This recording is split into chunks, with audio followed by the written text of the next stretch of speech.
사이비 종교가 왜 이렇게 강력할까요? 피라미드 다단계 판매가 왜 이렇게 유지가 잘 될까요? 안녕하세요, 닥터 전미경입니다. 최근에 백종원 대표와 더본코리아가 큰 논란에 휩싸였죠. 일부 가맹점주들은 기대했던 매출과 실제 매출의 격차가 너무 크다고 호소하고 있고요. 연돈 볼가치의 경우 폐점률이 70%에 달한다는 보고도 있고요. 원산지 표기 문제로 경찰 조사까지 받아야 되는 상황이죠. 올해 초에 백캠 논란이 있었잖아요. 주식이 상장됐을 당시보다 떨어진 양상을 보이고 있습니다. 전국에 2,700개의 프랜차이즈 매장을 더본코리아가 거느리고 있단 말이에요. 도대체 왜 이렇게 많은 사람들이 더본코리아 사업에 같이 뛰어들었을까요? 오늘 제가 들려드릴 이야기는 프랜차이즈 분석이 아니고요. 제가 사이버레카도 아니고요. 인간의 마음을 움직이는 6가지 심리 법칙에 대한 이야기를 구독자님들께 들려드리려고 합니다. 설득의 심리학을 쓴 유명한 미국의 심리학자가 있습니다. 로버트 치알딘이란 사람인데요. 3년 동안 자동차 딜러, 모금단체, 기타 영업회사에 취직을 했죠. 사람들이 예스라고 말하게 만드는 비밀을 연구했습니다. 그는 6가지 심리법칙을 제시했고요. 이 심리법칙은 전 세계적으로 굉장히 유명해졌죠.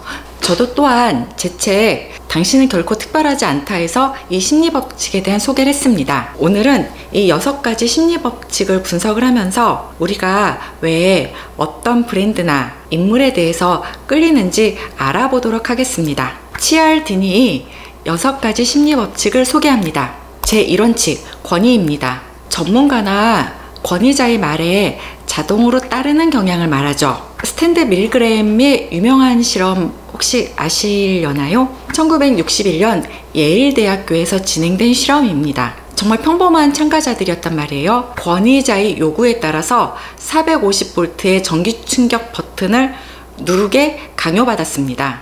실제로는 가짜이긴 했습니다. 배우가 연기를 했죠. 참가자들의 65%가요 끝까지 버튼을 눌렀습니다. 이게 바로 권위의 힘입니다. 자, 백종원 대표의 경우 장사의 신이라는 타이틀이 붙어 있죠. 백종원의 골목식당, 푸드트럭 이런 프로그램도 있었고요. 최근에 흑백요리사에서 정점을 찍었죠. 다수의 방송 프로그램이 그에게 권위를 실어줬습니다. 성공한 CEO 이미지를 가지고 있죠. 그래서 백종원이 직접 레시피를 개발했다. 백종원이 맛을 보증한다. 이런 메시지가 강력한 권위의 힘으로 작용을 했습니다. 실제로 많은 가맹점주들이 백종원이라는 이름을 믿고 시작했다.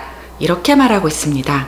여기서 방송 관계자들 책임이 가장 크죠. 백종원 대표와 더본코리아의 여러 논란에 대해서 검증하지 않았죠. 그들이 몰랐다고 해도 문제고요. 알았다면 더 문제고요. 방송이 실어준 권위의 힘이 대단했고요. 그것 때문에 백종원 대표는 프랜차이즈 사업을 승승장구할 수 있었습니다. 제2원칙은 사회적 증거입니다. 다수가 하는 행동을 따라하는 경향을 말합니다. 우리도 그렇잖아요. 모두가 얘라고 얘기할 때 혼자서 아니오라고 말하는 거, 이거 정말 어렵습니다. 다수결의 의견을 따라가고 동조하는 경향이 있잖아요. 1951년도에 솔로몬 아쉬라는 사람이 동조 실험이란 걸 했는데요. 바로 이 사실을 증명했습니다. 여러 명이 틀린 답이라고 막 얘기한단 말이에요. 그러면은 그 실험에 참가한 참가자가 이거 틀린 것 같은데 하면서도 대다수의 틀린 답을 따라가게 되는 거죠. 참가자들의 75%가 적어도 한 번은 이러한 사회적 압력에 밀려서 그 틀린 답을 맞다라고 대답을 했다는 겁니다. 백종원 대표가 항상 잘 나갈 때 기억하시나요? 인터넷 게시판에서 누군가가 그를 비판하면 득달같이 달려들어서 물어뜯었죠. 마칼럼니스트인 황교익이 백종원 대표의 과도한 설탕 사용을 비판했죠. 그때 대중의 반응은 이랬습니다. 황교익이 질투한다. 백종원이야말로 진정한 서민의 편이다. 비판하는 사람이 이상하다. 2025년 백캠 논란 이후에 대세가 바뀌었죠. 이게 바로 사회적 동조의 힘이고요. 다수의 의견이 바뀌잖아요. 그럼 우리의 판단도 따라서 바뀝니다. 특히 이거 인터넷에선 이런 경향성이 있죠. 백종원 프랜차이즈도 마찬가지죠. 전국에 2,700개의 프랜차이즈 가맹점이 있단 말이에요. 이 얘기를 들으면 무슨 생각이 나시나요? 정말 프랜차이즈 잘 되나 보다, 정말 음식이 맛있나 보다, 이렇게 지레짐작을 하게 되죠. 이게 바로 백종원 프랜차이즈 사업의 사회적 증거가 됩니다. 제 3원칙은 호감입니다. 우리는 좋아하는 사람의 부탁을 거절하기 어려워하죠. 자, 백종원 대표의 이미지를 떠올려 봅시다. 그랬어요. 이거 봐요. 좀 잡숴봐요. 좀 굉장히 친근한 어투죠. 충청도 사투리 팍팍 써가면서요. 직원들이나 기타 출연한 여러 일반인들과 격이 없이 어울리는 모습을 우린 방송에서 자주 봤죠. 실패한 자영업자들을 살리는 구원자 이미지도 있죠. 국내 농가를 갖다가 도와주는 그런 이미지도 있었죠. 백종원의 골목 식당에서 보여준 모습이 인상적이었죠. 울면서 포기하려는 사장님을 끝까지 도와주죠. 이런 여러 가지 백종원 대표에 대한 이미지가 쌓이면서 백종원 대표는 기꺼이 나를 도와줄 거야, 내 인생을 구원해 줄 거야, 이런 이미지가 차곡차곡 쌓이게 됩니다.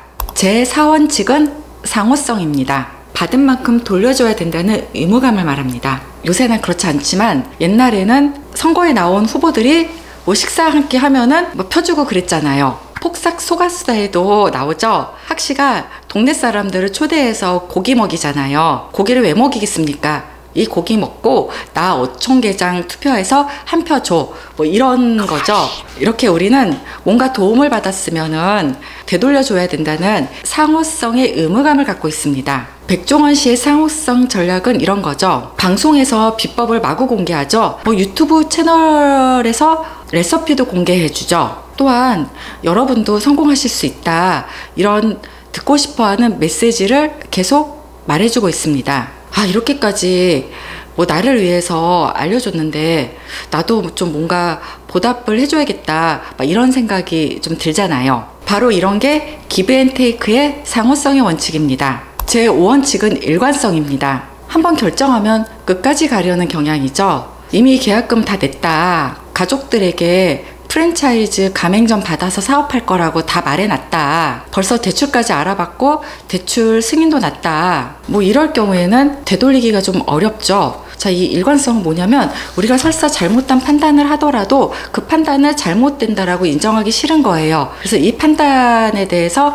믿고 따라가면서 나한테 그 유리한 증거만 찾는 선택적 평양과도 연결이 됩니다. 제 6원칙은 희소성입니다. 이 지역에 딱 하나만 가맹점을 내줄 거다, 선착순 모집을 할 거다, 이런 얘기를 들으면 어때요? 마음이 급해지죠. 이거는 우리가 일상생활에도 흔하게 접할 수 있습니다. 제가 며칠 전에 핸드폰을 바꾸러 갔단 말이에요. 갤럭시 노트 8을 쓰거든요. 좀 오래됐죠. 핸드폰 가게에서 지금 하게 되면은 70만원 DC를 해줘 갖고서는 할 수 있다. 근데 제가 요금제를 그렇게 큰 걸 안 쓰거든요. 근데 70만원 DC를 받는 대신에 요금제가 올라간단 말이에요. 그것도 2년 동안에. 계산을 해보니까는 그렇게 크게 이득이 아니어서 다시 생각해보고 오겠다라고 하니까 저를 팍 잡는 거예요. 지금 이 기회가 그 SK텔레콤 사태 때문에 나온 기회이기 때문에 다음에 오실 경우에는 이 혜택을 드릴 수 있을지 잘 모르겠다. 그냥 꿋꿋하게 나갔습니다. 이 상권에는 연돈 볼카츠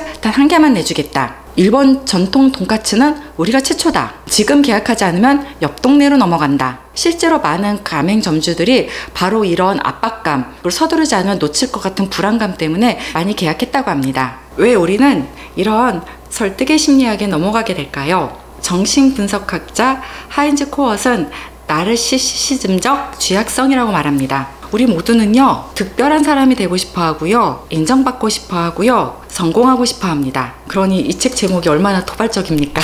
이게 정상적인 욕구예요. 근데 이 욕구가 과할 때 문제가 된다는 거죠. 이 욕구를 이용해 갖고 사기꾼들이 판을 친다는 얘기를 하는 거고요. 코엇은 자기 대상이라는 말 했거든요. 다른 사람들의 잘남을 내 것으로 취하면서 내 나르시즘을 중족시킨다는 의미입니다. 또 거울전이라는 개념도 얘기를 했고요. 특별한 사람의 인정을 받으면 나 자신도 특별한 사람이 되는 것 같다는 거죠. 특히 우리 한국 사회 보세요. 맨날 팔리는 책이 자기계발서죠. 돈 얘기하는 책들이죠. 성공 신화를 강조하는 사회입니다. 빨리빨리가 국민성이에요. 빠른 성과를 내라고 요구합니다. 또한 남들과의 비교 경쟁이 심한 사회죠. 이런 사회이기 때문에 당신도 나를 따라하면 성공할 수 있다. 이런 메시지는 우리에게 강력하게 작용할 수밖에 없습니다. 그렇다면 우리는 이러한 설득의 심리학에 당하지 않기 위해 어떻게 해야 할까요? 첫 번째는 권위를 검증하라입니다. 내 요식업 하나 성공했다고 해서 프랜차이즈 운영을 잘한다는 얘기는 아닙니다. 또한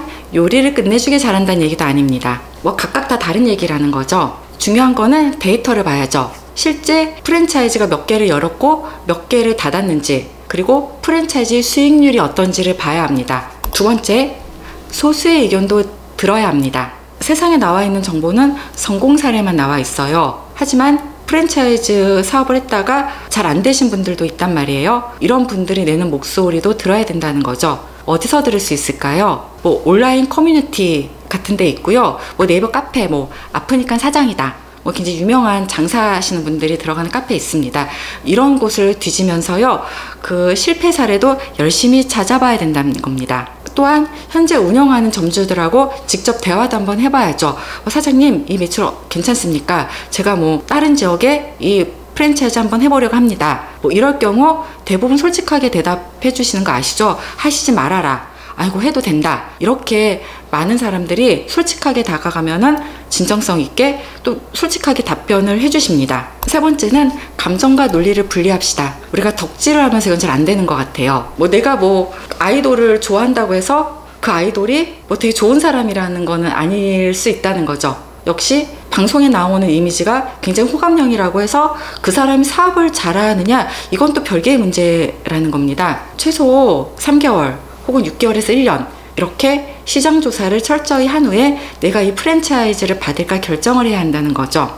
네 번째로, 작은 호의에 큰 대가를 치를 필요는 없습니다. 무료 레시피를 공개해줬다 그래서 내 피 같은 돈 인력을 갖다가 넣을 필요는 없다는 거죠. 방송 출연을 했다고 해서 그 사람이 그 분야의 전문가는 아닌 겁니다. 다섯 번째는 멈출 용기를 가져라입니다. 내가 프랜차이즈를 덜컥 계약을 했단 말이에요. 그때라도 알아보니까 이거는 해서는 안 되는 브랜드라는 확신이 섰단 말이에요. 그럼 바로 멈춥시다. 물론 매몰 비용이라는 게 있어요. 그동안 내가 썼던 시간과 노력, 그리고 돈도 썼단 말이에요. 이 모든 것이 너무나 아깝지만 그래도 우리는 잘못됐다는 판단이 들 때 이 매몰 비용을 과감히 포기하고 다른 길로 가야 합니다. 이미 시작했으니까 끝까지 가겠다. 이거는 참으로 위험한 생각입니다. 여섯 번째는 귀에는 또 옵니다. 포모라는 게 있어요. 심리학 용어로 놓치면 안 될 것 같은 불안감이거든요. 이 불안감은 실제 불안감이 아니고 내가 만들어낸 불안감일 수 있고요. 서두르게 하는 계약은 항상 위험합니다. 차분히 내가 생각을 하고 신중히 결정을 해야 하는 거죠. 이 6개의 원칙에 대해서는 저도 이 책에서 소개를 해드렸는데요. 사실 치왈디니는 제7원칙을 나중에 추가했습니다. 제7원칙은 통합입니다. 이는 단순한 호감을 확 넘어서 있는 감정입니다. 우리는 하나, We are the world, 이런 정신입니다. 사이비 종교가 왜 이렇게 강력할까요? 바로 이런 거죠. 피라미드 다단계 판매가 왜 이렇게 유지가 잘 될까요? 바로 이거인 거죠. 사실은 사이비 종교나 피라미드 다단계뿐만 아니고 정치나 종교에서도 이거는 차용하는 프레임입니다. 우린 하나다라는 거요. 우리는 선택받은 사람이다. 우리는 한 가족이다. 우리만이 진실을 안다. 또한 우리야말로 절대 선이다. 이런 가치를 강조하죠. 이런 메시지를 주면서요, 개인의 정체성을 집단에 완전히 융합시켜 버립니다. 한번 우리가 되면요, 빠져나오기가 매우 어렵습니다. 가족을 배신하는 것 같은 죄책감이 들기 때문입니다. 백종원 사태가 우리에게 주는 교훈은 명확합니다. 치알디니의 7가지 원칙은요, 인간 사회를 유지하는 중요한 원칙입니다. 문제는 이 메커니즘이 나도 모르게 나를 향해서 작동될 때라는 거죠. 이것을 알아차려야지만 우리는 현명한 인생을 살 수 있습니다. 자, 만약 내가 큰 결정을 앞두고 있다 할 경우 고려합시다. 적어도 24시간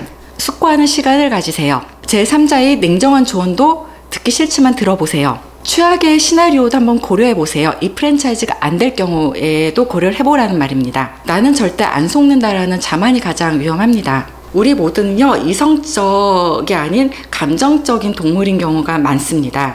감정의 메커니즘에 따라서 행동하게 될 때가 많다는 거죠. 이를 인정하고 체계적으로 대비할 때 세상에 속지 않고 진정한 자유를 얻을 수 있습니다. 영상 시청해주셔서 감사합니다.